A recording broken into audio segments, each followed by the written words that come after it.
खेत में ससुराल। थक गए हूँ यार श्वेता, तुम्हारी एक ही बात दिन रात सुनते सुनते। अरे यार तुम थकती नहीं हो क्या एक ही बात को 100 बार कहते कहते? और इतना ही बंगले में रहने का शौक था तो किसी टाटा अंबानी से शादी करनी चाहिए थी। मेरे जैसे गरीब आदमी से शादी क्यों कर ली भाई तुमने? हाँ तो तुमसे कोई बंगला नहीं मांग रही हूँ, बस इतना ही कह रही हूँ ना कि घर कम से कम रहने लायक तो हो। इस चिड़ियाघर में तो कोई इंसान रह ही नहीं सकता। तुम्हारी जानकारी के लिए बता दूं, ये चिड़ियाघर नहीं है। इसी घर में पल के बड़े हुए हैं हम लोग। हमारे माँ बाप पिछले 30 साल से इस मकान में रह रहे हैं, कुछ तो सोच कर बोला करो यार। अरे पापा रहे होंगे ना तुम लोग 30 साल से इस मकान में, तब घर में बहुएं नहीं थी, 4-4 बच्चे नहीं थे। लेकिन तुम्हारे मम्मी पापा को तो बात समझ में नहीं आ रही कि 2-2 बहुएं ले आए हैं, 4-4 बच्चे हो गए हैं घर में। लेकिन ये डिब्बे जैसा मकान, इसके बारे में कोई सोचने को तैयार ही नहीं है। परिवार बढ़ाने के लिए तो सब दबाव डाल देते हैं बहू के ऊपर, लेकिन घर बढ़ाने के लिए कहो तो बहू सबकी नजरों में खटकने लगती है। तुम्हारी इन बेसिर पैर की बातों का मेरे पास कोई जवाब नहीं है। मैं पूरा दिन दफ्तर से थक कर आया हूँ, भगवान के लिए मुझे सोने दो। सुबह उठकर फिर से मुझे ऑफिस के लिए दौड़ लगानी है। पत्नी की बातों को इग्नोर करने के बाद अमित चादर तान के सो गया था। देखो तो मैं यहाँ अपना दुखड़ा रो रही हूँ और ये जनाब चादर तान कर सो भी गए। ठीक है, प्यार से कही बात किसी को समझ में नहीं आती। जब घी सीधी उंगली से ना निकले तो उंगली टेढ़ी करनी ही पड़ती है। अगले दिन सुबह, अरे श्वेता आज टिफिन नहीं बनाया क्या? भूल जाती हो क्या रोज रोज? अरे मुझे ऑफिस जाना है और तुमने अभी तक टिफिन भी बना कर नहीं रखा। देखो अमित, भूल नहीं जाती हूँ मैं, भूल तो तुम जाते हो टिफिन। वैसे आज ना टिफिन मैंने जानबूझकर नहीं बनाया है। क्यों? जानबूझकर क्यों नहीं बनाया? मैंने इसलिए नहीं बनाया क्योंकि मैं तुमसे लगातार एक ही बात कह रही हूँ कि घर की समस्या के बारे में मम्मी पापा से बात करो, लेकिन तुम तो मेरी बातों को बिल्कुल इग्नोर कर दे रहे हो। इसलिए अब जब तक तुम मम्मी पापा से घर के बारे में बात नहीं कर लेते तब तक तुम्हें बिना टिफिन के यूं ही ऑफिस जाना पड़ेगा। पत्नी की बात सुनकर अमित गुस्से में पैर पटकते हुए घर से निकल जाता है। तभी उसे पीछे से बड़े भाई रजत की आवाज़ सुनाई देती है। अरे छोटे रुक, तो कहाँ जा रहा है गुस्से में बड़बड़ाते हुए? रुक जा मेरे भाई, भूल गया क्या मैं भी तेरे साथ ही ऑफिस चलता हूँ? मुझे भी मेरे ऑफिस ड्रॉप कर दियो। अरे भैया क्या बताऊं, जब से शादी हुई है जिंदगी बर्बाद हो गई है मेरी। ऐसी क्लेशन औरत पल्ले पड़ी है कि मुझे लगता है कुछ दिन में तो मैं अपना नाम भी भूल जाऊंगा। 24 घंटे दिमाग में सिर्फ इसकी क्लेश ही घूमती रहती है। अरे छोटे क्या हो गया जो इतना नाराज हो रहा है तू? झगड़ा हो गया है क्या तेरा श्वेता के साथ? हमारा तो रोज का ही हो गया है। अब इंसान अपनी हैसियत में रहकर डिमांड करे तो एक बार को उसकी डिमांड पूरी भी कर दी जाए। डिमांड भी तो इतनी बड़ी है महारानी की कि मैं चाह कर भी पूरी नहीं कर सकता। अरे बताएगा अभी कि हुआ क्या है? हमारा ये घर छोटा लगने लगा है महारानी को। कहती है नया मकान खरीद कर दूं। अब आप ही बताइए भैया, मकान क्या यूं ही किलो के भाव में मिल जाते हैं कि उसने मांगा और मैंने फट से लाकर खरीद के उसके हाथ में रख दिया। और इस जन्म में तो मेरी मकान खरीदने की हैसियत है ही नहीं। जिसको मुंह फुलाना है वो फुलाता रहे। अरे छोटे तूने तो मेरे जख्मों पर हाथ रख दिया है। अरे भाई यही कहानी तो मेरे घर में भी चल रही है। तेरी भाभी भी सुबह शाम इसी बात पर कलेश करती है कि अब इस कमरे में 2 बच्चों के साथ उसका गुजारा नहीं है। कहती है बरसों से इसी इंतज़ार में बैठी हुई हूँ कि कभी हम बड़ा मकान लेंगे तो रिश्तेदारों को अपने घर बुलाएंगे। अब आखिर कब तक रिश्तेदारों से मुंह छुपा है? कोई भी मेहमान आने की बात करता है तो पहले ही मन में धुक धुक होने लगती है कि मेहमान आ गए तो उन्हें सुलाएंगे कहाँ, क्योंकि यहाँ तो हमारी सोने की आफत आई रहती है। अगर देखा जाए छोटे तो इन दोनों की बात गलत नहीं है। हमारा घर वाकई बहुत छोटा है, लेकिन करे तो क्या करे? अरे मकान खरीदना कोई बच्चों का खेल थोड़ी ना है। हम लोगों की इतनी तनख्वाह में घर चल जाए वही बहुत है। मकान खरीदने के तो ख्वाब भी नहीं आते मुझे। अरे भैया वही समस्या तो मेरे साथ भी है। वो ये समझना ही नहीं चाहती कि बीवी के साथ रोज रोज क्लेश करना मेरा शौक नहीं मजबूरी है। देख छोटे, अब तो ये दोनों बिल्कुल अड़ने वाली कंडीशन में आ गई है। इस समस्या का कुछ तो हल निकालना ही पड़ेगा हमें। तो भैया आप ही बताओ ना, सोल्यूशन क्या है इस प्रॉब्लम का? सॉल्यूशन क्या है? एक बार चलते हैं माँ बाबू जी से बात करके देखते हैं, हो सकता है उनके पास कोई सॉल्यूशन हो। उसी दिन शाम को रजत और अमित अपने मम्मी पापा के पास जाते हैं। बाबूजी, अब आप तो ये समझते हैं ना कि हम दोनों के कमरे में एक ही बेड है। अब उस एक बेड पर 2 बच्चों के साथ सोना बहुत ही कठिन होता जा रहा है। श्वेता और मिताली दोनों ही इस बात की ज़िद पर अड़ी हुई हैं कि अब उन्हें बड़ा घर चाहिए। और देखा जाए तो उनकी डिमांड गलत भी तो नहीं है। अब इस छोटे से मकान में हमारे इतने बड़े परिवार का गुजारा मुश्किल ही नहीं नामुमकिन हो गया है। देखो बेटा, ऐसा है कि शहर में ज़मीनों के रेट ना आसमान छू रहा है। जितना बड़ा मकान तुम लोग चाह रहे हो ना, उतना मकान खरीदने के लिए कम से कम 1 करोड़ रुपया लगेगा। और मैं स्पष्ट शब्दों में बता रहा हूँ बेटा कि मेरे पास इतना पैसा नहीं है।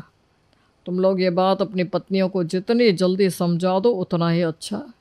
झूठ में वहाँ पालने से कोई फायदा नहीं है। बाबूजी की बात सुनकर पर्दे के पीछे खड़ी होकर सास ससुर की बात सुन रही दोनों बहू के कमरे में आ जाती है।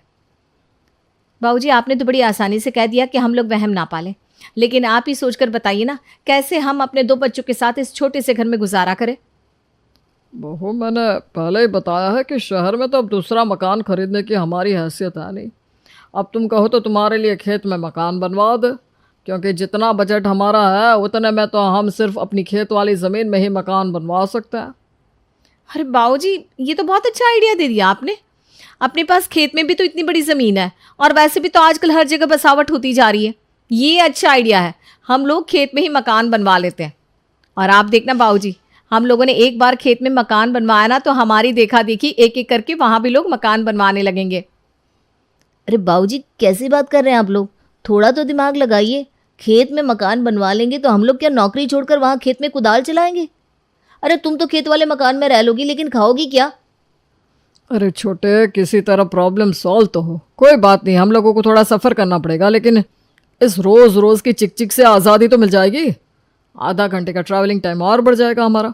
अरे चल, कोई बात नहीं, कर लेंगे बर्दाश्त। खेत में मकान बनाने वाली बात घर में सभी को पसंद आ जाती है, और फिर जल्द ही खेत में मकान बनाने का काम शुरू हो जाता है। कुछ दिनों के बाद, श्वेता, मिताली, तैयार हो जाओ दोनों, तुम्हें तुम्हारा नया मकान दिखाने ले चलती हूँ। आज मकान बनकर तैयार हो गया है। सास की बात सुनकर दोनों बहू की खुशी का ठिकाना नहीं रहता। दोनों जल्दी जल्दी तैयार होकर सास के साथ अपना नया मकान देखने के लिए निकल पड़ती हैं। मकान में पहुंचकर, अरे माँ जी, इतना बड़ा मकान! मैं तो विश्वास ही नहीं कर पा रही हूँ कि वाकई ये इतना बड़ा घर हमारा है। अरे जेठानी जी, जरा एक बार मुझे तमाचा तो मारो, कहीं मैं सपना तो नहीं देख रही। अरे नाटक कंपनी, ये हमारा ही घर है। देख तो सही, कितने बड़े बड़े कमरे हैं। और ये हॉल तो जैसे ही शुरू होने के बाद ख़त्म ही नहीं होता। मुझे तो ऐसा लगता है कि बच्चे इसके अंदर क्रिकेट भी खेल सकते हैं। भाभी, उस छोटे से घर में तो इतनी घुटन होती थी कि सांस भी नहीं आती थी। और देखो ना, एक ये घर है, इसे तो मैं ऐसा सजाऊंगी कि देखने वाले बस देखते रह जाएंगे। आपको पता नहीं है, मेरे अंदर इतना टैलेंट है कि मुझे देखकर इंटीरियर डिज़ाइनर भी शर्मा जाए। अच्छा जी, हमें तो पता ही नहीं था कि हमारी देवरानी इतनी टैलेंटेड है। ठीक है, अब तुझे बहुत मौका मिलेगा अपना टैलेंट दिखाने का। ऐसा करना, मेरे कमरे का डिज़ाइन भी तू ही डिसाइड कर लेना। हाँ भाभी, क्यों नहीं। अब तुम दोनों का ये डिज़ाइन हो गया हो तो रसोई और बाथरूम भी दिखा दूँ। माँ जी, ऐसा लग रहा है कि हमारा सपना आपने सच कर दिया। इतनी खुशी मुझे तो ऐसा लग रहा है कि खुशी के मारे मैं कहीं आज ऊपर ही ना चली जाऊँ। अरे नहीं नहीं बेटा, इतनी भी जल्दी क्या है ऊपर जाने की? अभी तो तूने सिर्फ ये मकान देखा है, जब तू यहाँ रहने आएगी तब क्या करेगी? मैं भी यही सोच रही हूँ माँ जी, कि कहाँ वो डिब्बे जैसे ससुराल और कहाँ ये आलीशान बंगले जैसा। जब इतनी बड़ी ज़मीन अपने पास थी तो आज तक हम क्यों छोटे से मकान में रहकर दुख भोग रहे थे। आपने ना माँ जी हमारे साथ अच्छा नहीं किया। हम लोगों को इतना तरस आया है, उसके बाद ये मकान बनवा कर दिया आपने। खेत का मकान बनकर तैयार हो गया था, इसलिए जल्द ही अमित, श्वेता, रजत, मिताली और उनके साथ सास ससुर अपने बच्चों के साथ उस बड़े से मकान में शिफ्ट हो जाते हैं। अरे भैया, मैंने पहले भी समझाया था कि ये खेत में मकान बनाने का डिसीजन हमारा गलत साबित होगा। अभी तो आप सब लोग बहुत खुश हो रहे हो ना, देख लेना, 1 हफ्ते के अंदर सर पकड़ के रोते हुए नजर नहीं आए आप लोग तो मेरा नाम बदल देना। अरे कोई भी जरा सा दिमाग से काम नहीं लेता है, थोड़ा सा प्रैक्टिकल बनकर सोचना चाहिए ना। अब आप ही सोचो, मेरे पास तो मेरी पर्सनल गाड़ी है, इसलिए मैं तो फिर भी किसी तरह चलाकर आपको ऑफिस पहुंचा दूंगा। लेकिन बच्चों के स्कूल के बारे में सोचा है? स्कूल की बस आएगी क्या खेतों के अंदर बच्चों को लेने इस कच्ची पगडंडी पर? अरे देवर जी, आप क्यों छोटी छोटी बातों पर अपना ब्लड प्रेशर बढ़ाने लगते हैं? हम दोनों हैं ना, बच्चों को लाने और छोड़ने का काम हमारी जिम्मेदारी है। आप लोग टेंशन ना लो, सब मैनेज हो जाएगा। दोनों बहुओं के आश्वासन देने पर अमित और रजत चिंता छोड़कर अपने ऑफिस जाने के बारे में सोचने लगते हैं। शुरू के कुछ दिन तो बहुत ही उत्साह और खुशी में बीत जाते हैं, लेकिन धीरे धीरे दोनों बहुओं को समझ में आने लगा था कि खेत में मकान बनवा के उन्होंने कितना बड़ा बवाल अपने जीवन में पाल लिया है। अरे श्वेता, बच्चों की बस 7 बजे मेन रोड पर आ जाएगी। 7 बजे तक बच्चों को वहाँ पहुँचना है। तो ऐसा कर, आधे घंटे पहले ही निकल कर जाओ, वरना बच्चों की स्कूल बस मिस हो जाएगी। हाँ चाची जल्दी करो, कल भी आपने बस मिस करवा दी थी जिसकी वजह से हमें स्कूल की छुट्टी करनी पड़ी। आज तो हमारा टेस्ट भी है, हम आज का स्कूल मिस नहीं कर सकते। अरे बच्चों, मैंने कोई जानबूझकर आप लोगों की बस मिस नहीं करवाई थी। बेटा, यहाँ से मेन रोड तक जाने में इतना टाइम लग जाता है कि वहाँ पहुँचते पहुँचते मुझे तो हफाई आ जाती है। सच में ये स्कूल से लाने और छोड़ने वाला काम तो बहुत ही बड़ी प्रॉब्लम हो गई है। लेकिन छोटी, अब कर भी क्या सकते हैं, झेलना तो पड़ेगा ही। अगले दिन, अरे भाभी, ये इतनी गंदी बदबू कहाँ से आ रही है? हाँ छोटी, मैं भी यही सोच सोच के परेशान हूँ। सुबह से जब से उठी हूँ ना, ये इतनी गंदी बदबू कहीं से तो आ रही है। तभी मिताली देखती है कि आंगन की खिड़की से बदबू घर के अंदर आ रही है। आंगन की खिड़कियाँ आपने खोली है क्या? हाँ मैंने खोली है। क्या क्या हो गया? ये देखिए, गांव के लोग हमारे घर के पीछे खेत में सुबह सुबह शौच करके चले गए। सारी बदबू वहीं से आ रही है। अरे अंधे हैं क्या ये लोग? उन्हें दिखाई नहीं देता कि हमारा घर है यहाँ? किसी के घर के पीछे ऐसे कौन करके जाता है? अरे बेटा, तेरा घर बाद में है, पहले तो ये खेत है। चल आगे से ध्यान रखेंगे, खिड़की सुबह के समय भूल कर भी नहीं खोलना। और हाँ बेटा, घर में ना किचन का सारा सामान खत्म हो गया है। तुम दोनों ऐसा करो, आज जाकर बाजार से थोड़ा सामान लेती आओ। अब बच्चे इतना लेट आने लगे हैं कि उनसे तो घर का कोई काम कहने का मन ही नहीं करता। पहले ही भरे बैठे रहते हैं, जरा सी कोई बात कर दो तो लड़ने को आते हैं दोनों को दोनों। अब गुस्सा तो आएगा ही ना, हमारा क्या है, हम तो घर में बैठे रहते हैं। वो दोनों बेचारे रोज़ 2-3 घंटे का सफ़र करके ऑफिस जाते हैं और घर पहुंचते पहुंचते रात के 10 हो जाते हैं दोनों को। आप चिंता मत करिए माँ जी, उन दोनों से कहने की कोई ज़रूरत नहीं है। बाजार का काम हम दोनों कर देंगे। दोनों बहुएं बैग लेकर बाजार से सामान लेने के लिए निकल पड़ती हैं। लेकिन फिर वही समस्या, घर से मेन रोड तक तो उन्हें पैदल ही जाना पड़ता। कोई भी साधन मेन रोड से ही मिला करता था, जिसके कारण मेन रोड तक पहुंचते पहुंचते पैरों का बैंड बच जाता था। वापसी में भारी भरकम सामान लेकर घर पहुंचते पहुंचते दोनों देवरानी जेठानी का हलक सूख गया था और धूप में सामान घसीटते घसीटते दोनों को जैसे चक्कर आने लगे थे। भाभी, मुझे लग रहा है ये खेतों में मकान बनाने वाला आइडिया कुछ ज़्यादा डेंजरस साबित होता जा रहा है। बाजार से सामान लाना हो या बच्चों को स्कूल छोड़ना, हम दोनों की पैदल चल चल कर कमर टूट गई है। अरे अभी तो हमें आए हुए सिर्फ महीना भी नहीं हुआ, मुझे तो अभी से तारे दिखाई देने शुरू हो गए हैं। गर्मी से ना मेरी हालत ख़राब हो रही है। अरे छोटी, तू ना बहुत जल्दी हिम्मत छोड़ देती है। अब बाजार से सामान लाने में थोड़ी मेहनत तो लगेगी ना। तू चिंता ना कर, घर चल, आराम से एसी में बैठकर चाय पियेंगे। दोनों जब तक घर पहुंचती है अंधेरा घिरा आया था। सोफे पर बैठते ही जैसे एसी का बटन ऑन करते हैं, अचानक से लाइट चली जाती है। ए मिताली, पता नहीं लाइट कब आएगी। अरे बेटा, अब दिन ढल गया है ना, लाइट तो मुश्किल ही आएगी। तुम्हें पता है ना, यहाँ पर रोज़ रात को लाइट कट जाती है। अरे माँ जी, ये बिजली वाले रोज़ रोज़ रात को लाइट क्यों काट लेते हैं? हमारा तो एक एक दिन काटना भारी हो रहा है इस घर में। एक तो वहाँ पर आराम से हमारे पास मेड थी, झाड़ू पोछा बर्तन तो वही करके जाती थी। फिर उसके बाद हमें बस खाना बनाने का काम बचता था। जब से यहाँ आए, घर के सारे काम हमें खुद करने पड़ रहे हैं। ऊपर से बाजार का राशन, बच्चों को छोड़ने जाना, हर छोटे से छोटा काम हमारे हिस्से आ गया है। अरे हम भी तो इंसान है, कोई मशीन थोड़ी ना है कि दिन रात बस काम ही करते चले जाएंगे। तो जिद तो तुम दोनों ने ही पाली थी ना, थोड़ा एडजस्टमेंट तो करना पड़ेगा। अब तुम ही बताओ, यहाँ खेतों के बीच कहाँ से तुम्हें काम वाली ला कर दूँ मैं? और बिजली तो बेटा खेतों में बस दिन में ही दी जाती है। अब अगर रात को बिजली चाहिए तो जनरेटर का इंतज़ाम करना पड़ेगा, वरना रोज़ रात ऐसे ही मक्खी मारते हुए बीतेगी। माँ जी, इन लोगों से कहकर आज ही जनरेटर का इंतज़ाम करवाइए। पूरा दिन गधे की तरह काम करते हैं हम लोग और रात में भी चैन से सोने को नहीं मिलता। इतनी गर्मी में मच्छर मारते हुए सोना मेरे बस का नहीं है। हाँ ठीक है बेटा, कहा ना मैंने कि बात करूँगी। अब मुँह से निकलते ही काम हो जाए ऐसा ज़रूरी तो नहीं है, थोड़ा समय तो लगेगा, थोड़ा सब्र करो। अरे माँ जी, कैसे सब्र करें हम? यहाँ अंधेरे में मोमबत्ती जलाकर खाना तो हमें बनाना पड़ेगा ना।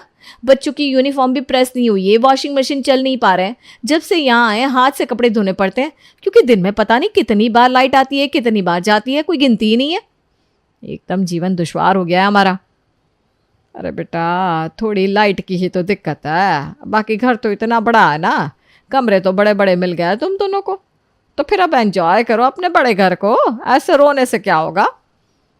श्वेता और मिताली को इस मकान में आए तकरीबन 1 महीना हो गया था और 1 महीने में उन दोनों की हालत ऐसी हो गई थी कि उनका मन करता था कि वो सब कुछ छोड़कर कहीं भाग जाए। एक एक दिन उनके लिए मानो साल के बराबर लंबा हो गया था। घर के कभी ना खत्म होने वाले काम, ऊपर से पैदल चल चल के दोनों का भूत बन गया था। दूसरी तरफ बच्चों की हर समय शिकायत कि यहाँ उनके साथ खेलने के लिए कोई बच्चा नहीं है, जिसके कारण बच्चे दिन भर घर में बैठकर सिर्फ शैतानी किया करते। बात जब मिताली और श्वेता की बर्दाश्त से बाहर हो जाती है तब एक दिन, माँ जी, मुझे इस खेत वाले घर से बचा लीजिए, मेरे बर्दाश्त की हद हो गई है, अब मुझसे ये बर्दाश्त नहीं होगा। बिना लाइट के मेरी हालत बहुत ख़राब हो गई है। अगर खिड़की खोलो तो बाहर से बदबू आती है और दरवाज़ा बंद करके रखो तो ऐसा लगता है कि गर्मी से इस मकान में हम उबल जाएंगे। भाभी बिल्कुल सही कह रही है माँ जी। वो हमारा घर छोटा ज़रूर था लेकिन लाखों में एक था। मुझे अपने उस घर की कीमत अब समझ में आ गई है। आप बस हमें वहीं वापस ले चलिए। अब और मुझसे नहीं हो पाएगा। दोनों बहू के बार बार कहने पर मिताली और श्वेता की सास वापस से अपने पुराने घर में शिफ्ट हो जाती है और वे लोग खेतों के ससुराल को हमेशा के लिए छोड़ देते हैं।